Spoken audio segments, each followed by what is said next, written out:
తెలంగాణ ప్రభుత్వానికి కాళేశ్వరం విజిలెన్స్ నివేదిక అందింది. కాళేశ్వరం మేడిగడ్డ బ్యారేజ్ కుంగుబాటు నిర్మాణంలో నిర్లక్ష్యంగా వ్యవహరించిన 17 మంది ఇరిగేషన్ అధికారులపై క్రిమినల్ చర్యలు తీసుకోవాలని విజిలెన్స్ నివేదికలో తెలిపింది. ఎల్ఎన్టీ సంస్థపై కూడా చర్యలు తీసుకోవాలని పేర్కొంది. 7 రిటైర్డ్ ఇంజనీర్లపై చర్యలు తీసుకోవాలని ప్రభుత్వానికి సిఫారసు చేసింది. క్షేత్రస్థాయిలో పూర్తి నిర్లక్ష్యంగా వ్యవహరించారని నివేదికలో విజిలెన్స్ తెలిపింది.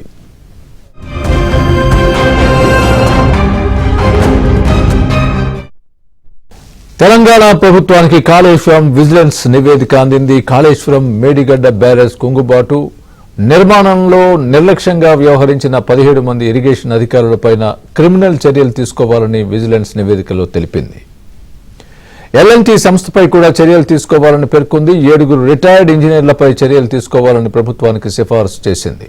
క్షేత్రస్థాయిలో పూర్తి నిర్లక్ష్యంగా వ్యవహరించారని నివేదికలో విజిలెన్స్ తెలిపింది.